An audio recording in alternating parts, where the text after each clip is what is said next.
दोस्तों आज के समय में अगर देखा जाए तो भारत अब एनर्जी सेक्टर की हर उस टेक्नोलॉजी को हासिल करना चाहता है जिसको लेकर अभी तक हमें इंपोर्ट के भरोसे बैठना पड़ता था। पिछले 12 महीने में जिस तेजी से नई टेक्नोलॉजीज का इजाद भारत के अंदर हुआ है, उस तेजी को देखकर आज डेवलप्ड देशों के अलावा वर्ल्ड फैक्ट्री कहा जाने वाला चाइना भी दोस्तों यहाँ पर हैरान रह गया। आलम यह है दोस्तों कि एनर्जी स्टोरेज टेक्नोलॉजीज को लेकर चाइनीज और यूरोपियन कंपनीज की बादशाहत खत्म होने चली जा रही है। दुनिया के 3 से 4 देश अभी तक जिन चीजों का इजाद करते थे उनमें सीक्रेट टेक्नोलॉजी बता दे डेवलपिंग देशों को बेचने के बाद मोटा मुनाफा कमा रहे हैं। लेकिन अब भारत इस गैंग को तोड़ने के लिए कुछ ऐसे कदम उठा चुका है कि फ्रांस, जर्मनी, कोरिया और चाइना जैसे देश अब केवल देखने के अलावा कुछ भी नहीं कर सकते। ऐसा देखा गया है कि जब किसी क्षेत्र में भारत कदम रखता है तो विकसित देश की कुर्सियां डगमगाने लगती है।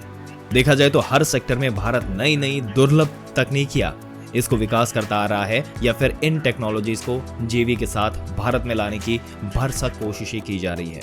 दोस्तों वो इसलिए क्योंकि दूसरे देशों पर निर्भर रहने की गलती और उसके परिणाम भारत ऑलरेडी कई बार भुगत चुका है। टेक्निक्स देने के नाम पर कई बार भारत का फायदा उठाया गया और इन्हीं सब से सीख लेके भारत अब दुनिया की दूसरी वर्ल्ड फैक्ट्री बनना चाहता है। दोस्तों आपने भारत में लिथियम के बड़े भंडार मिलने की खबरें सुनी, आपने बैटरी से लेकर लिथियम सेल मैन्युफैक्चर करने के प्लांट्स के बारे में भी कई खबरें पढ़ी।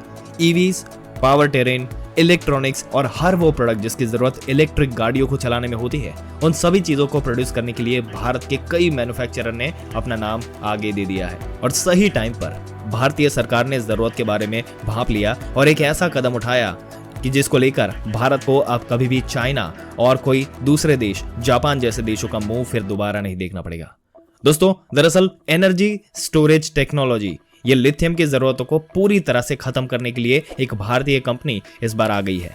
ऐसा इसलिए क्योंकि भले ही भारत में लिथियम के भंडार मिल चुके हैं, लेकिन लिथियम की माइनिंग और रिफाइनिंग इतनी महंगी प्रोसेस है, इसकी वजह से बैटरीज की कॉस्ट कई गुना बढ़ जाती है। जिस रेस में अभी तक चाइना अकेला दौड़ रहा था, उस रेस में भारत भी शामिल हो चुका है। आपको बता दें, चाइना दुनिया का पहला देश बन चुका है जो ग्रांड स्केल पर सोडियम आयन बैटरीज का प्रोडक्शन शुरू कर चुका है। इसका मतलब ये कि सोडियम आयन बैटरी अब इतने बड़े लेवल पर प्रोड्यूस होना शुरू हो चुकी है कि चाइना में एक बड़े लेवल पर इस्तेमाल ऑटोमोबाइल और स्टेशनरी एनर्जी ग्रिड्स में किया जा रहा है। लेकिन भारत की एक कंपनी ने भी ऐसा कुछ कर दिखाया दोस्तों, KPIT टेक्नोलॉजीज।